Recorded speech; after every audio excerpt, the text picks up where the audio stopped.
அனைவருக்கும் வணக்கம். இன்னைக்கான ஃபர்ஸ்ட் ப்ரோமோ வந்துருச்சு. இதில் கமல் சார் வந்து மாயா வச்சு கிளிஸ்டார் அப்படின்னு தான் சொல்லணும். இதில் என்ன ஒரு ட்விஸ்ட் அப்படின்னா, கமல் சார் மாயாவை திட்டுறாரா அப்படிங்கிற மாதிரி தான் இருக்குது. ஏன்னா ட்விட்டரில் ஃபுல்லாக பார்த்தீங்கன்னா வந்து மாயா மாயா மாயான்னு சொல்லி கமல் சாரை மாயா வந்து இணைச்சி ஏதோ கணவன் மனைவி போல அப்படின்லாம் பேசிகிட்டு இருக்காங்க. இப்போயாவது கமல் சார் திட்டி கொஞ்சம் அந்த கரையை தொடச்சாரே அப்படிங்கிற மாதிரி தான் இருக்குது.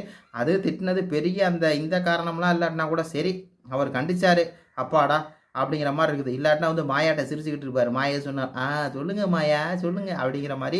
இந்த இடத்துல வந்து கொஞ்சம் லைட்டாக கிழிச்சு விட்ட மாதிரி இருந்துச்சு. நாமினேஷன் பற்றி பேசக்கூடாதுன்னு சொன்னோம், நீங்கள் எதுக்கு பேசுனீங்க? அது மட்டும் இல்லாமல் ஒவ்வொருத்தனும் வந்து பார்த்தீங்கன்னா காக்ரோச் அப்படிங்கிறீங்க, அதுவும் சரணோக்கிரம் நீங்கள் வந்து காக்ரோச்சுங்கிறீங்களே அப்படிங்கிற மாதிரி சொல்ல, இந்த சரணோக்கிரம் மக்குகிட்ட சொல்கிறாரு, ஏன்டா உன்னைய வந்து காக்ரோச்சுங்கிறாங்க, நீயும் வாய முடின்னு சிரிச்சுக்கிட்டு இருக்கியே அப்படிங்கிற மாதிரி பார்த்தீங்கன்னா ஒரு சம்பவம் வந்து பண்ணி விட்டார். கொஞ்சம் ஏதோ இந்த பிரம விறுவிறுப்பாக இருக்குமா இருக்காதான்னு தெரில. நீங்கள் தான் வந்து பார்த்துட்டு சொல்லணும். அது மட்டும் இல்லாமல் எனக்கு கமல்னு தானாக பேர் வந்து வரல, வச்சாங்க. அப்படியா? அவர் பேர் கமல் இல்லையா? சரி ரைட்டு, ஏதோ வந்து அவர் இந்த புறம்போல வந்து சொல்லியிருக்காரு. எனக்கு சரியாக புரியலை. உங்களுக்கு புரிஞ்சால் வந்து கமெண்ட் பண்ணுங்கள். நன்றி, வணக்கம்.